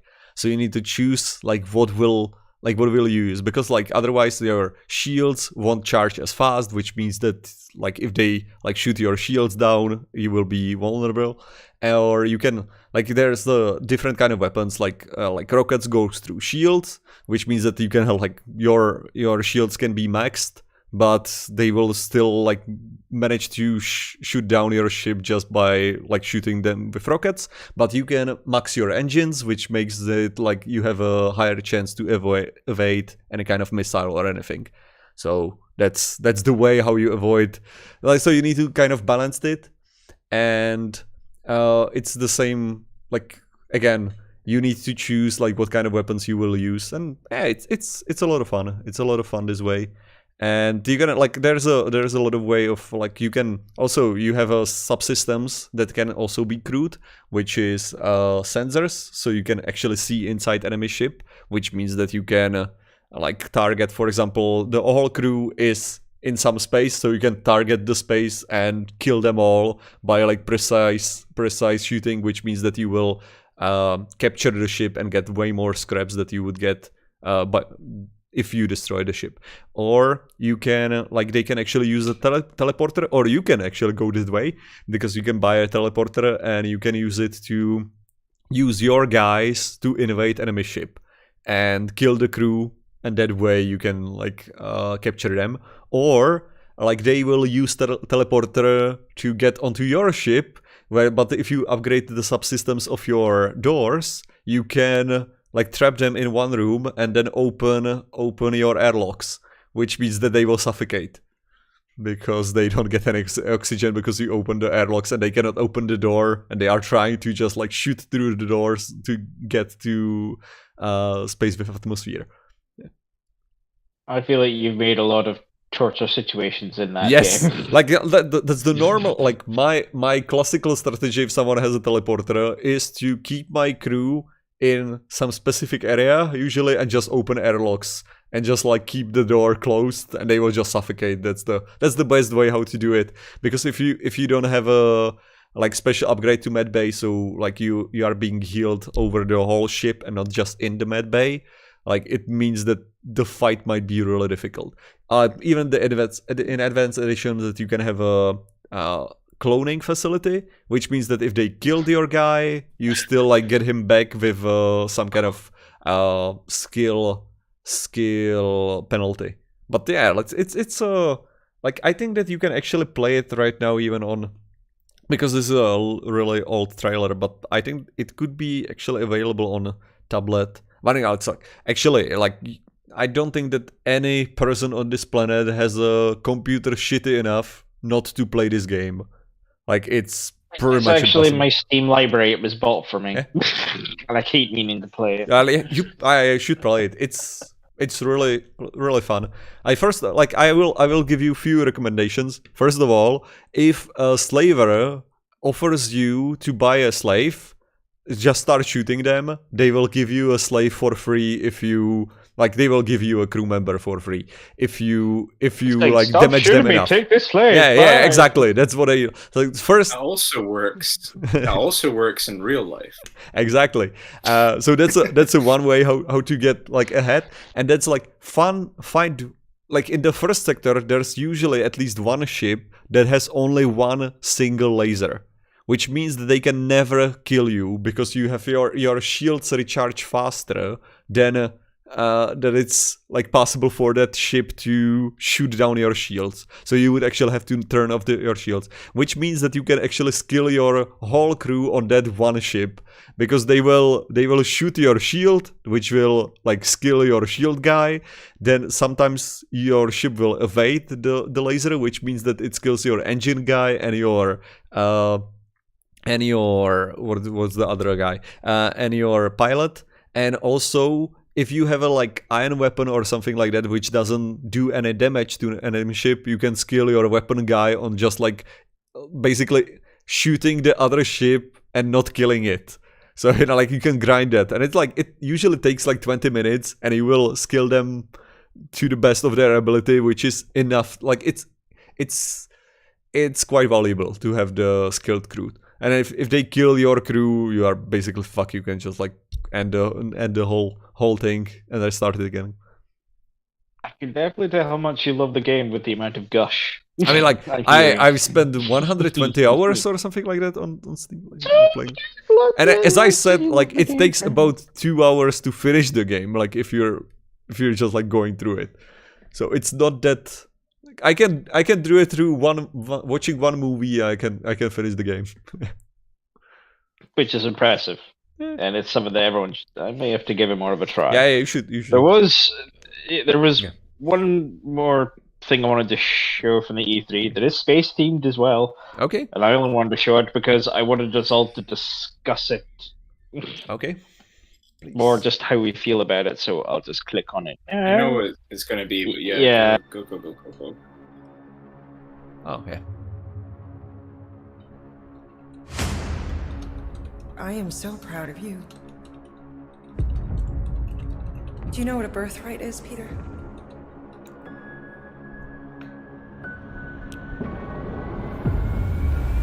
Something that's a part of you. Like your name. Gardeners of the Galaxy? What? No, Rocket. So I let Groot fill out the paperwork.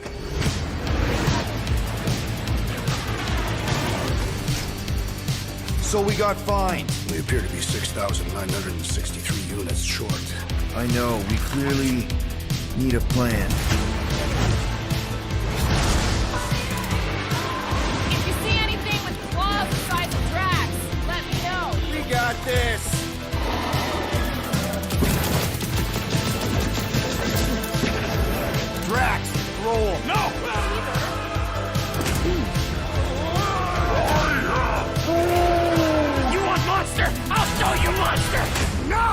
disrobe! Keep your pants on. Although it could be used as a distraction. Smash him up, Dreads! Meet your maker! We're all professionals here, right? Maybe we can work something out. Hit him! You had one job, Quill. I did exactly what? Gamora, no killing teammates! That's who! It's literally in your contract! I made no such commitments. In less than 3 cycles, all would be lost. The galaxy cannot be saved, Peter Quill. We can do this together! Fucking great, Quill!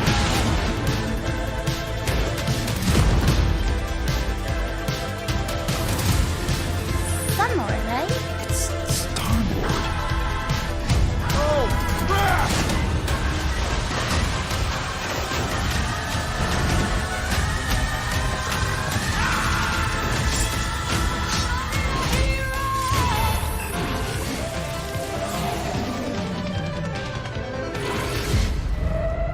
No, of course I will. I'll call you.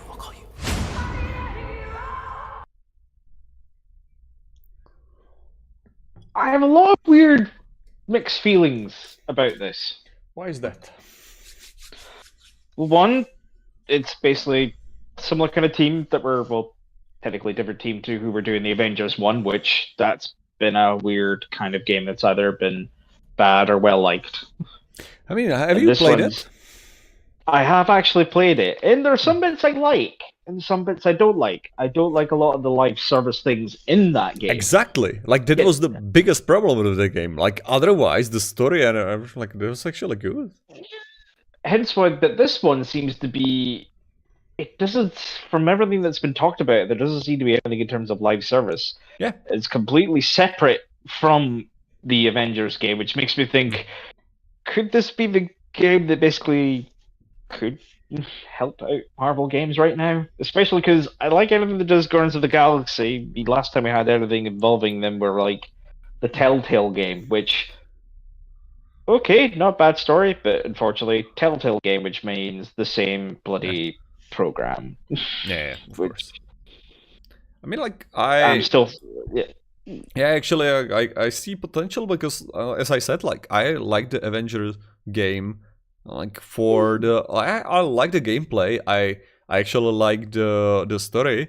The only problem was the... Like, you need to be level 22 to play this mission. Fuck off. I don't want to... Like, I want to play... I want to... if there was, like, only the... Like, story missions, and it was only... Like, let's say 9-hour campaign or something like that, I would enjoy it way more than I have done, because I actually finished, I haven't finished the game. I stopped playing the game because there was like some kind of like stupid level cap, and I couldn't get like, I was like, I don't want to grind. I just like, I want to play the game. I don't want to grind. And honestly, I didn't like the changing of the characters that much. Like, it felt like I got some kind of like rhythm with one character, and then it got changed. I was like, I just want to play the same, like, so. And this is what they're pretty much doing right now. They just like decided you will play for one character, that you will play the Peter Quill. Yeah. And it basically just makes me think they're gonna. It makes me think it's Eidos Montreal trying to do a Mass Effect, which is not a bad thing if they could do it right.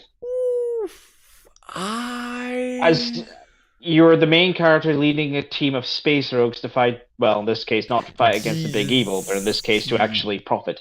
Yeah, but that feels too much of a stretch to me, like, to just define. Because, like, for me, Mass Effect is more about the... Mass Effect, it was about, like, it's an open world, sort of, with a campaign. Yeah, but there's, like... It's artificially open world. Andromeda was more open world. Yeah, okay, but what I'm saying, this feels more like actual campaign. And like you just play game for the game.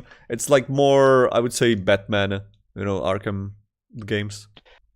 I would say not the third one. No, yeah. I think it has the possibility of being a fun game, especially because it's being released under almost everything under the sun, apart from the Switch, but that's understandable.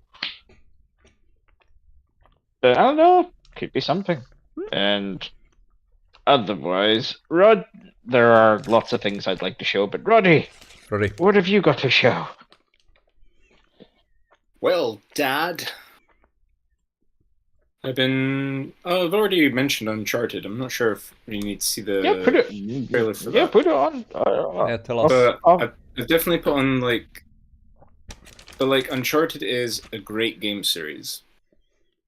Like, it's definitely something that was the reason why people kept on with PlayStation. Was like, hey, it's pretty good. And it was one of the main reasons for Sony buying Naughty Dog.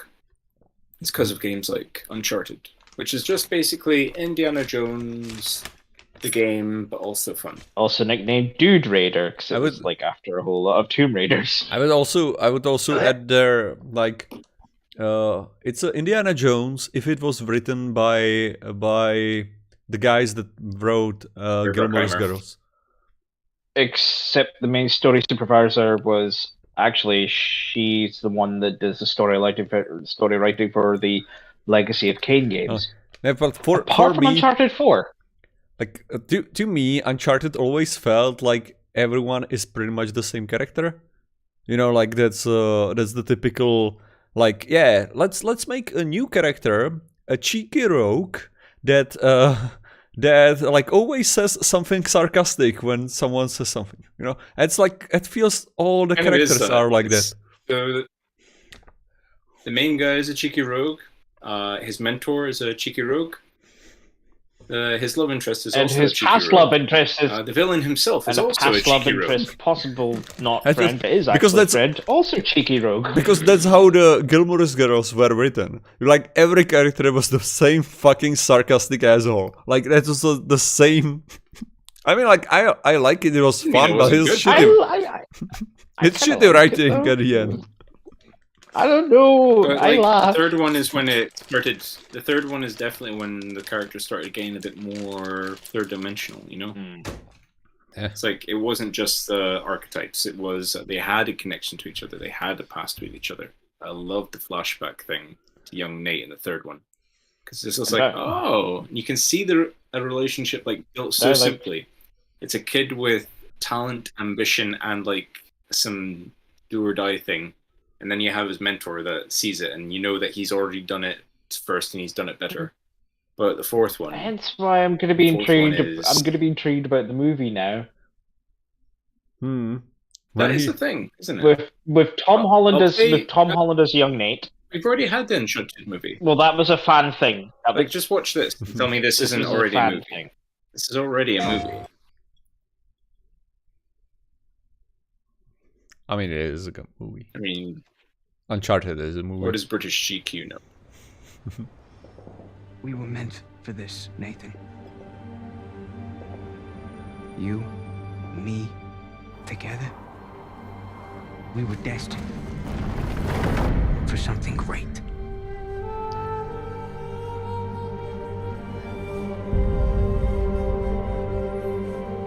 For those who prove worthy, paradise awaits. Took a long time for him to get out of this game. He's meant for this life. Oh crap! Last I checked, we're all a bunch of thieves digging around where we shouldn't. Shame we're not on the same side. I am a man of fortune, and I must seek my fortune. So, are you ready to seek your fortune? Hang on, Nathan! Where is the artifact? Heads up! I made a promise that I was done with this life. How long have we been chasing this thing? Long time. Real long time. Just you and me. No offense to these guys, but they don't get it. If you're done lying to me, then you should stop lying to yourself. The biggest pirate treasure of all time is within our grasp. Look, Nate, I'm gonna make you a one-time offer. Drop everything. Go home. Live your life. Or we can just end it right here. There's gotta be another way. I need you on this one.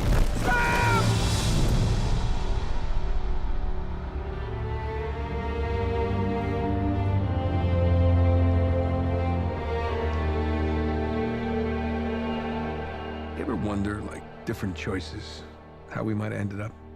No. I like the hand we've been dealt.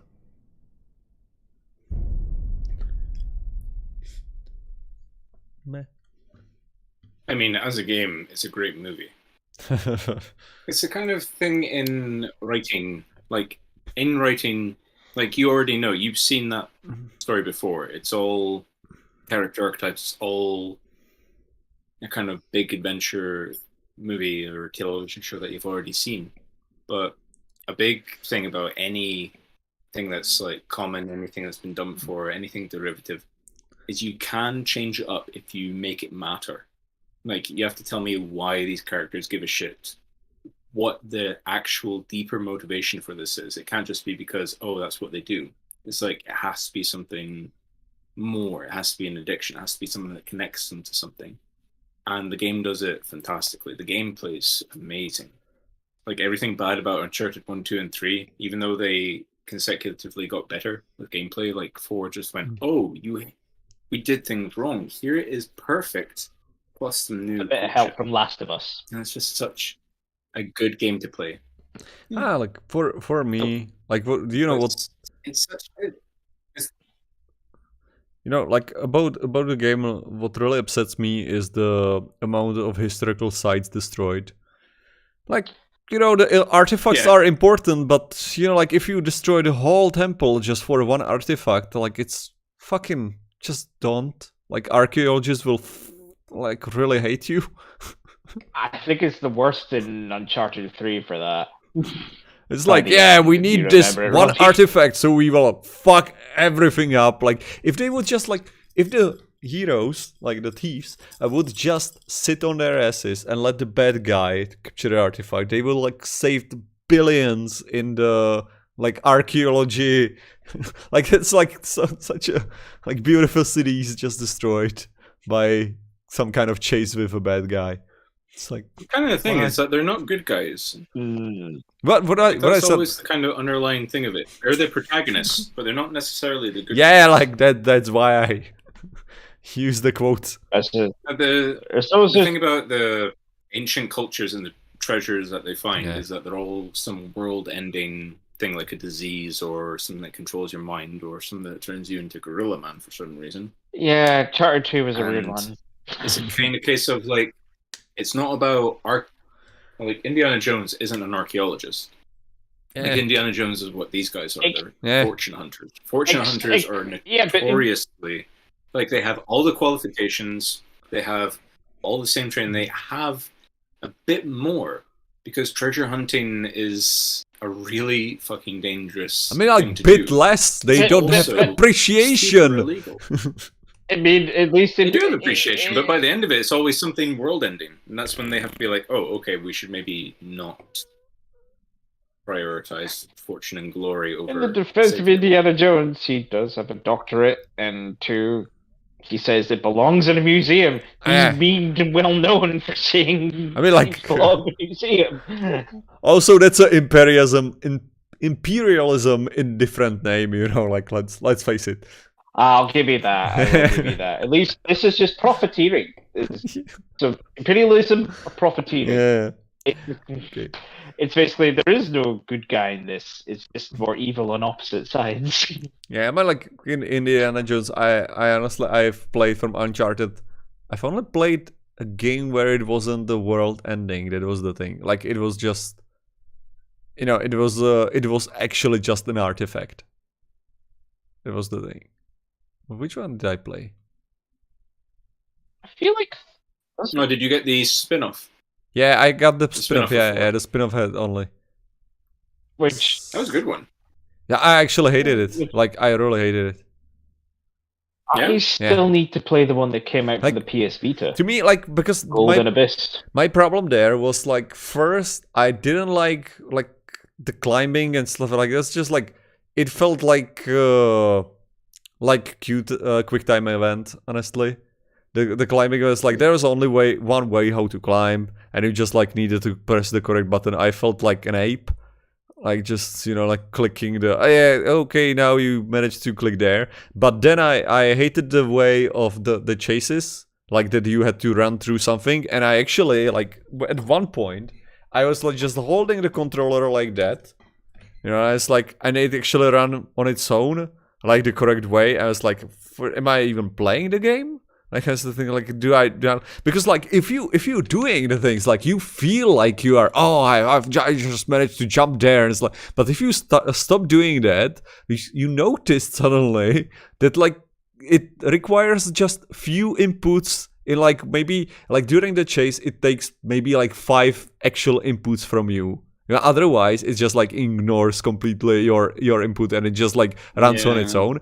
And I hated the shooting parts. It's like, it was, like, one of the most tedious way how, like, you just being behind cover, then you just like from cover shooting. Like, it was just such an annoying game. I mean, like, the story was shit, and it's like the whole, like, killing the boss in quick time events was shit. Everything was shit about the game. And you know what's the shittiest thing about it? Like, I actually got it as a, like, preview. I got it from PlayStation, from Sony, and I had a letter that was about, like, embargo letter, that what I can talk about, what I cannot talk about, like, all these things. And there was like, yeah, like, don't mention the parts with elephants. I was like thinking, like, that would be fucking amazing part with elephants that I can, like, mention. It's like, wow. It's like, yeah, this is like our biggest, like, set piece part. Like, elephants, don't talk about elephants, like, until the game is released. Like, never, don't talk about elephants. So I was playing it, like expecting this, like, awesome elephant part, and then you ride an elephant. You are fucking just riding an elephant. That's all. I mean, like, after that, I actually wanted, like, I tried to use all the explosive that I had to kill the elephants, which you cannot do, by the way, just because I was, like, so pissed off that the elephant part was so disappointing. A plastic explosive pachyderm. No, none of that happens. Although perhaps maybe you should talk about something that does make you feel happy. Yeah, I actually had one. I watched the movie and I liked it. I didn't know what to expect, but I was quite satisfied by watching it, and it was what the fuck is it? It was this one.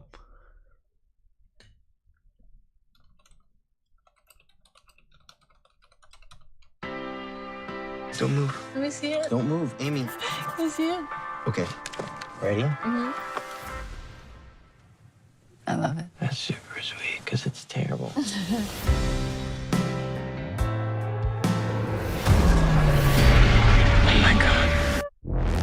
Where have you been, Joel? Amy, I love you. I'm gonna come find you. The day of the monster uprising was the day I lost everyone. Only a small fraction of humanity survived and moved underground. I've been scanning for Amy the entire time. And now I finally found her. Joel! Hey! Joel! Amy, is that you? Oh my god! Hey! How far away is Amy's colony? 85 miles. It's an impossible journey. Everyone will try to kill you. Don't fight. Just run and hide. Okay. You really got me going. You got me so I don't know what I'm doing. You all alone? Me too. You don't have to talk about it. You wanna come with me? So I can't sleep at night.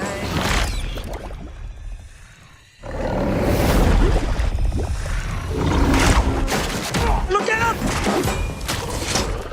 Is that a samurai sword? Yeah, it is. Yes, it is. Listen to your instincts out here, man.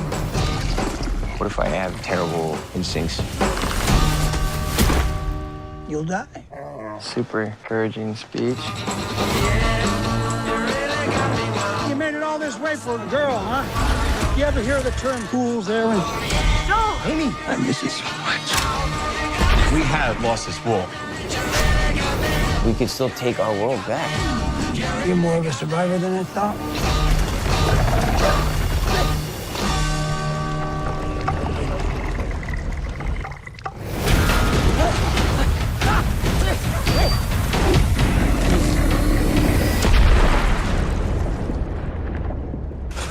Oh, that was awesome.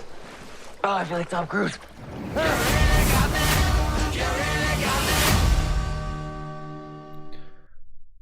I assuming that Rory already seen the movie. I've seen that movie. It is so satisfying. It's such a good movie. I haven't seen it. I've been wanting to because I do like the actor involved, but I'm like, But they gave away one of the best fucking fights in the movie. That's against the giant worm creature. Fuck's sake. yeah, but I'll still look forward to it whenever I see it, so it'll be fun. I know, but it's like it's. Yeah, I was also thinking that it's maybe. It almost gives away one of the best ones as well. A lot of trailers, when it's near release, they'll be like, right, let's show them the best bit. They'll know what to expect. Maybe we should. I mean, out the window. I don't want to spoil it in any way, but I don't think that it's actually the best bit.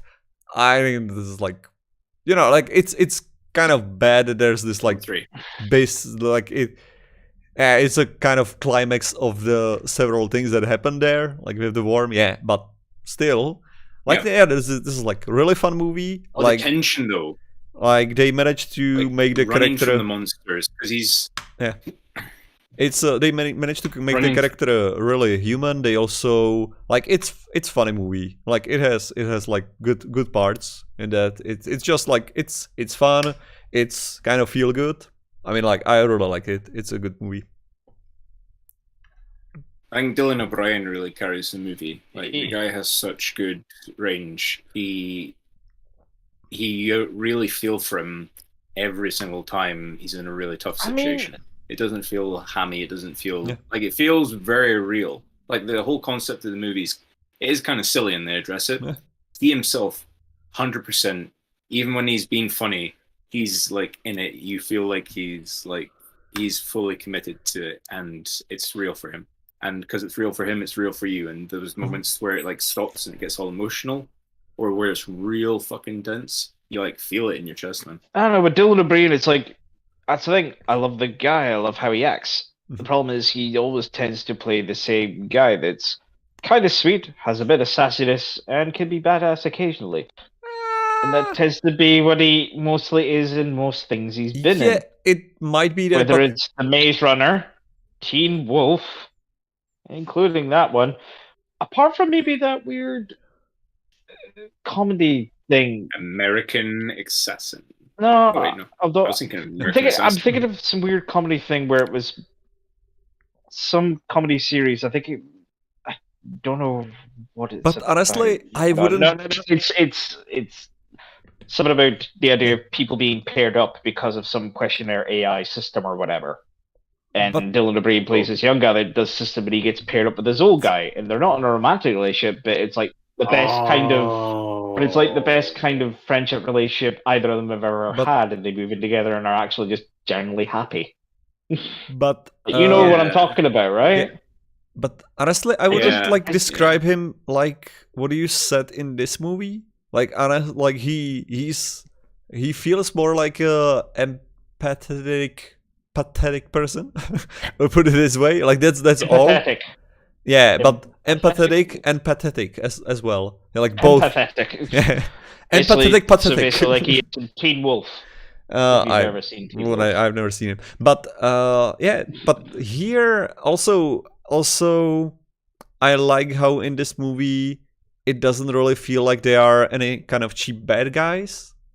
Like you feel like everything is kind of and also like the guys that are with him, they all think like it's just from the beginning. Like they all think that he's a loser. Like they don't like even entertain the idea that he could survive like in any way. But they love him. You know, and it's like that's the.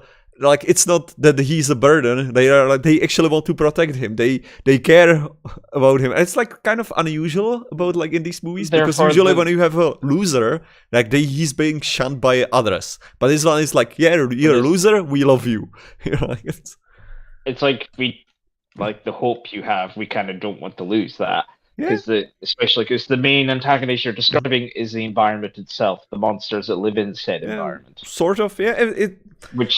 It's more which they all have a commonality against. Yeah, but like that's not usually how it's in these movies because they're like the guy needs to fight like against everyone to prove himself, and this is more like like it feels that he actually has the support of people, and he like they sort of believe him in, but not in this way. So like it's also like kind of feel good in this way.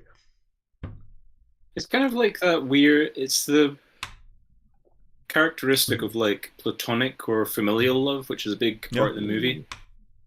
Like that's a big part of the movie, the platonic familial love, where it's like your family can love, respect, and support you, but if you were to just do something completely out of left field or outside your skill set, they would be the first to tell you like, no, don't do that. Don't do it, son.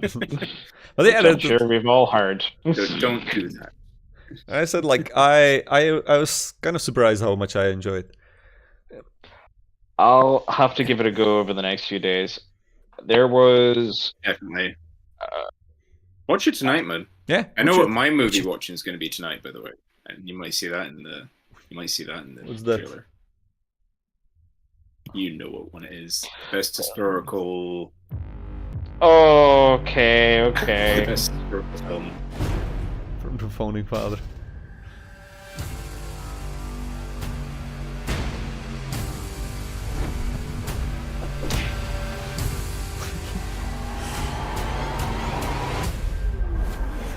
I'm George Washington. Let's go start a fucking revolution.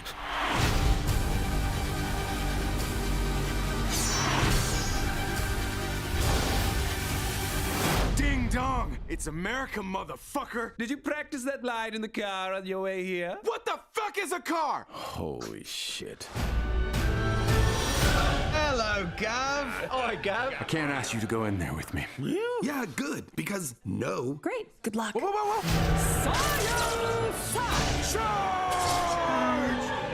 So you want me, a black dude, to play lookout for you while you break the law?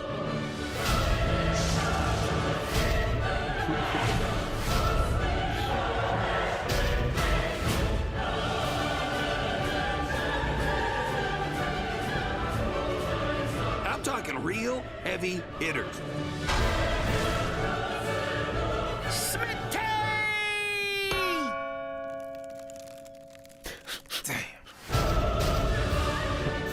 Fuck my life. I'm just really happy to see Killer Mike in something. Yeah, I knew this was just released out, so it's like I need to. I should probably watch this for ages. Because of Channing Tatum being in it, it's got kind of really big.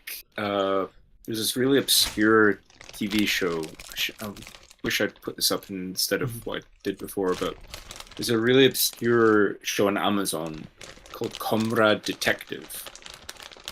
And it's a Romanian television show that riffs on 1980s television programming of the day, where they were like all supporting Soviet Russia and the Soviet Union.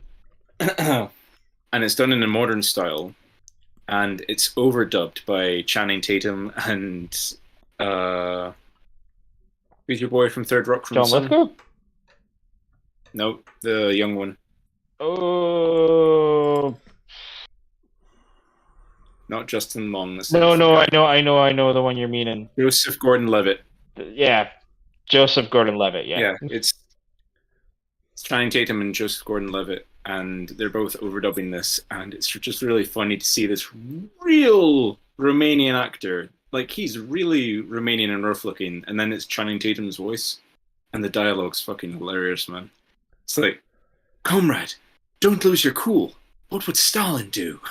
Stalin. Think, what would Stalin do? Stalin would fuck him up! It's such a funny show because it's just so like weird. It's like, what? Huh? What? What? No, what? Like, what? Like the whole show is just a big what, and I really dug it. And this has kind of got the same vibes for me. It's just kind of going in the opposite direction. It's like, what can be the most murder? I mean, this seems like it makes me think of like, I remember there used to be that stupid movie Churchill, the Hollywood Years. It's got that kind of. Oh yeah. You remember it, right? With Christian Slater. Yeah. Which is what the fuck? It's more the fact that film when I first heard of it and saw the trailer made me have a really weird flashback to that film. It's stupid, but it is hilarious. Which, Martin, I don't know if you've ever heard of it. Next week, getting anything new. Getting anything new. I'm gonna go back into my archives and get weird shit. Get your archives. But we should probably end this thing because we have kind of exhausted ourselves and everything that we know and love and other stuff. So okay, guys, thank you for being here with me. Of course, I need to thank to our chat that kept it alive. We actually managed to get almost 2 windows of chat here. So yeah, that's one of the probably it's true that Dalamanek was the one that like totally demolished and managed to keep the chat alive. So thank you guys for being here. Thank you. And well, have a nice week, and we'll be back next week hopefully. Right. Okay. So bye. Good night. Bye bye.